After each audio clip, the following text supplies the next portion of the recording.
Welcome to the works. This is part 2 of the MCM Nightstand build. If you haven't watched part 1, make sure to check out the video linked in the top right corner of the screen.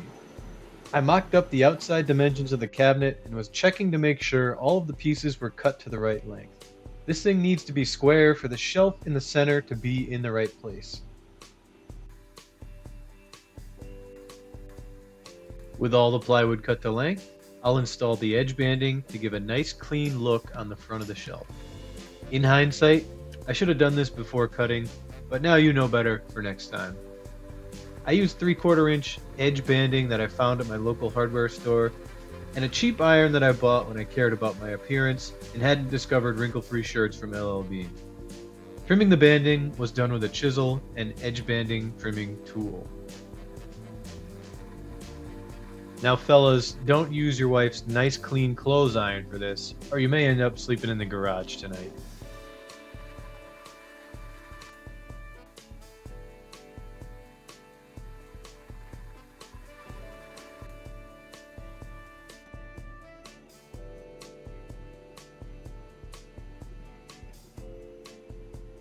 This is a simple setup I made to trim the extra length of the edge banding using a chisel and scrap of plywood. This is unnecessary if the plywood is cut after installing the banding.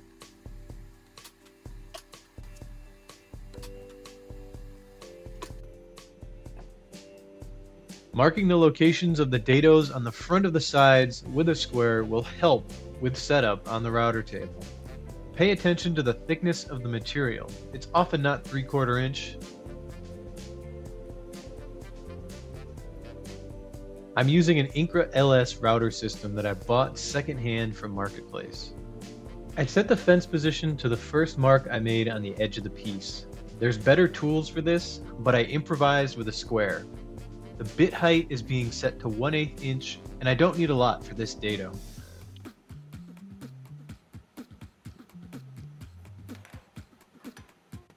Doesn't hurt to check the fit afterwards, and make sure you lock that spindle. Since I'm using a stop dado on this build, I put a stop on the fence to get repeatable cuts for both sides. This is one of the many handy features of the Incra LS system.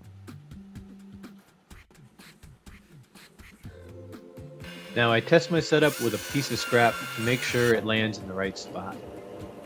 The sliding rules built into the fence allow me to set a 0 point at the beginning of the dado.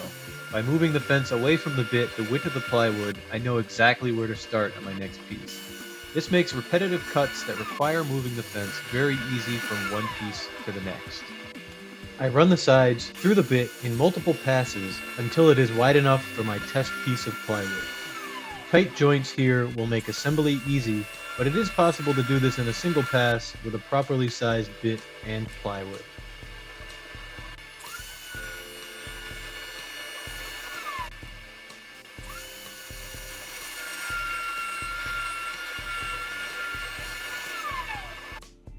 The other side is a mirror image of the last, and don't cut both sides on the same setup or there will be issues. I move the stop to the other side of the fence and make a test cut into a scrap piece of wood. This is a plunge cut, but since we are only going 1/8 inch deep, it isn't too concerning. Make sure the stop is in the right place before running the sides through.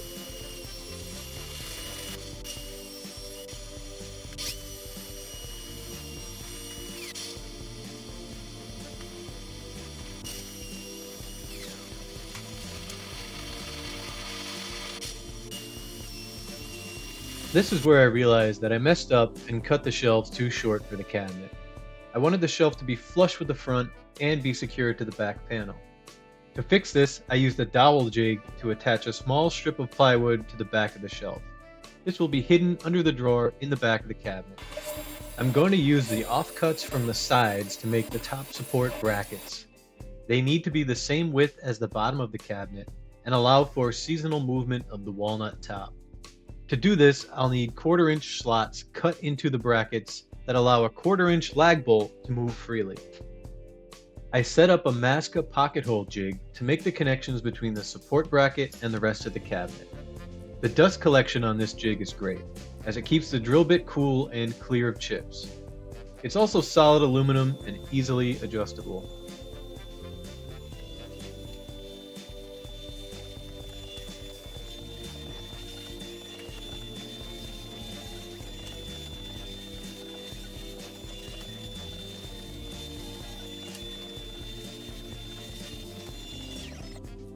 With the pocket holes in place, I can move on to setting up each bracket for the slotting.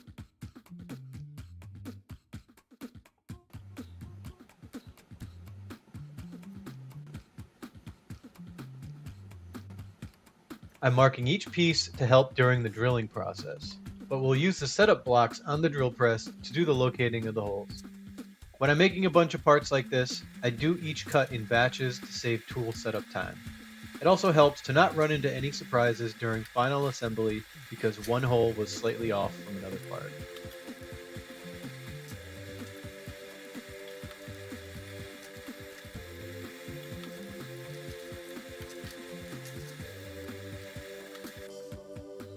The drill press is loaded with a large Forstner bit.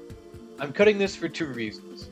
One, to get more thread engagement from the lag bolts, and two, to create a recess for the screw head. When people are reaching in the drawer, I don't want them to catch anything on the screw head itself.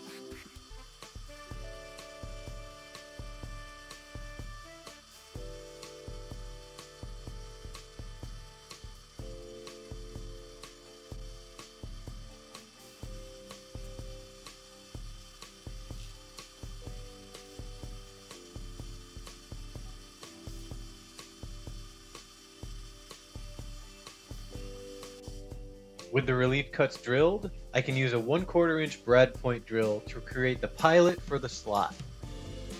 I don't drill this one in the center, and that is intentional. I want to move the router cut in one direction to avoid kickback.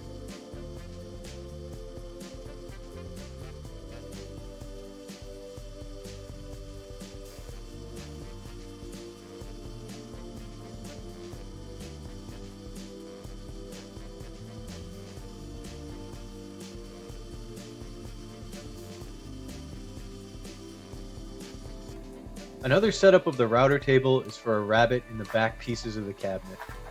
I'm using 1/4 inch plywood and staples for the back, so I made a 1/4 inch groove along all the back surfaces.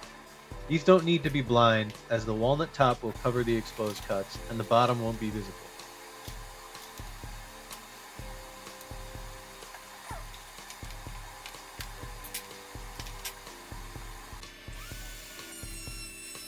Notice how I did one of the 3 support brackets as well, and that will connect to the back panel.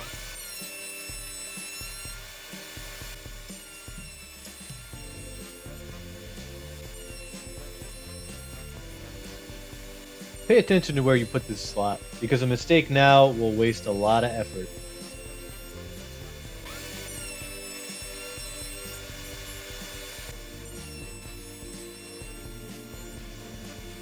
It's time to finish up the connections for the walnut top by routing a slot from the hole I drilled on the press. I'm using my Incra miter gauge here to support the work, but I had some challenges holding the piece straight. If you can grip it tight enough, it will stay, but a guide block or a clamp would be better suited here. These won't be visible with the drawer installed, so the straightness of the slot isn't imperative. I used a stop block on the LS fence to stop the bit from traveling too far. This miter gauge is sick. The options for extension and versatility work really well with this router table. Now I'm using an offcut of the tabletop to make the edge banding of the shelf. I joint one edge so I can rip it on the table saw, and so it can fit within the 6-inch capacity of my bandsaw. I will use this board to make the drawer sides as well.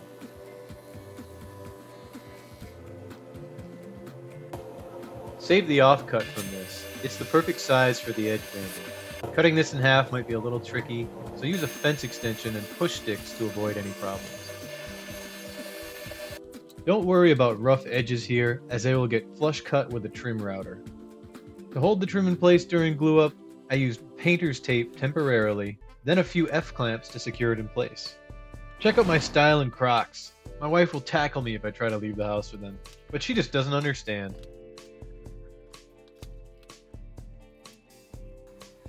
This is a little jig I set up to let my router ride along when I flush cut the trim. Without it, the 3/4 inch plywood would allow the router to rock back and forth. Not something I want to mess around with.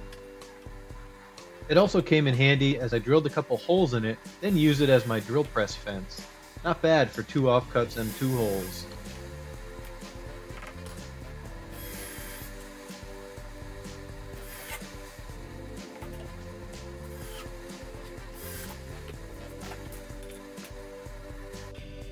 The dust collection on handheld routers isn't great, so I improvised.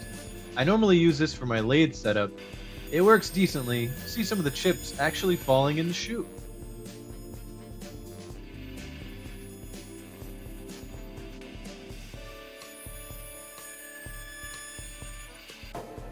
With the edge banding flush cut, it was now possible to trim the ends on the table saw. Keep this panel oversized, then cut the final width with the edge banding installed for a clean joint.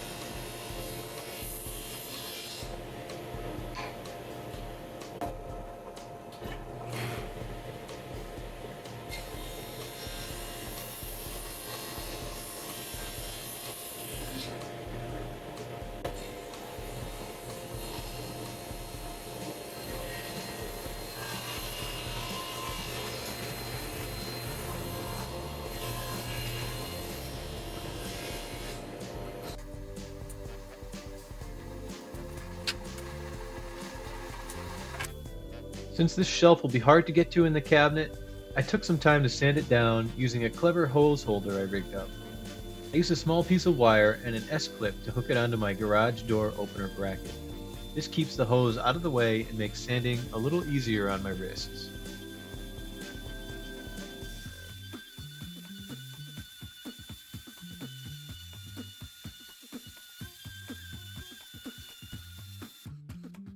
I have a different setup of the Incra LS here, and I'm going to notch the blind dado into the edge banding to fit the middle shelf of the cabinet.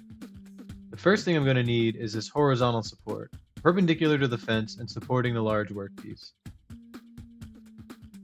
To do this, I clamp the support to the table, then put a sacrificial backer behind the shelf.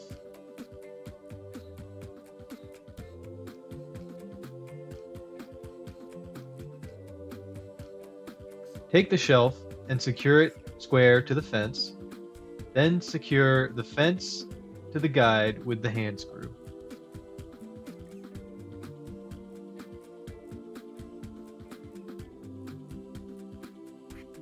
Remove the spring clamp, check that the whole assembly slides easily, and make sure everything is square to the fence before making these cuts. What makes this system so useful are these scales here, which are fully adjustable, and the ability to move them back and forth lets you set repeatable cuts. So the first thing I did was make a scoring cut, running it through the router and then moving it back to the 0 where I knew my final distance needed to be. I have it set up so that this handle touches this stop when I know I went through the entire thickness of this panel. And I had the backer board there set to go in about 1/4 inch. That'll give me a nice crisp edge on the little rabbet here and make it look nice when the panel is installed in the cabinet.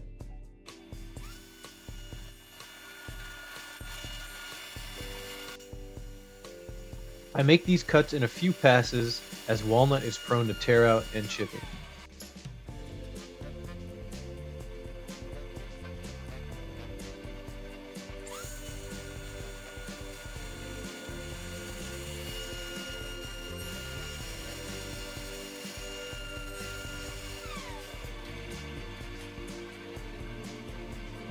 I flip the piece over and do the other side, making sure I'm cutting the walnut and not into plywood.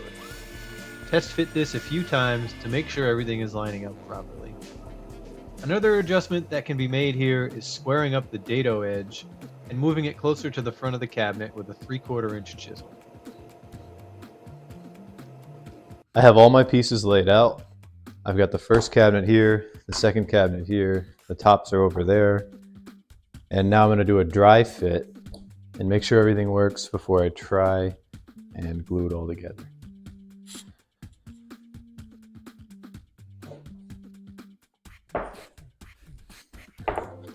We'll start with the base here.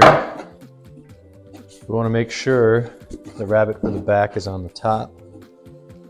And I'm going to clamp this one in place just to make things a little easier. And the next piece I want to put in there is the shelf. Now that's temporary. I need to find a way to support these guys. And so what I typically do is use these right angle clamps. 2 clamps on the side. Roughly line it up. Now that'll hold my sides in place.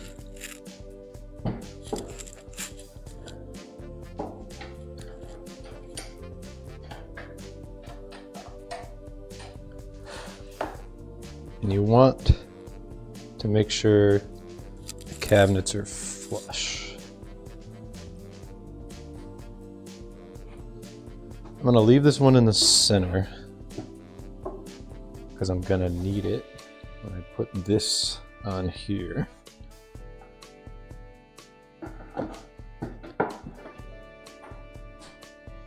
Again, check to make sure it's flush. So one side over here is flush, and I have about an 1/8 inch gap on this side. That can be fixed.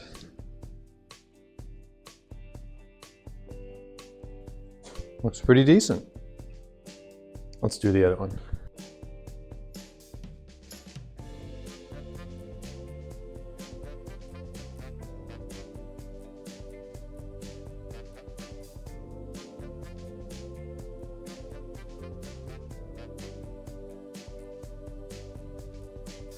Everything look okay back there?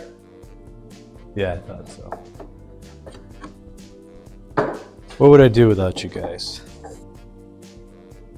A lot was accomplished so far, and I'm almost ready for assembly of the cabinet. There will be another part to this series as we do glue up and construction of the drawers. I cover the leg manufacturing in a different video. I'll post a link to that.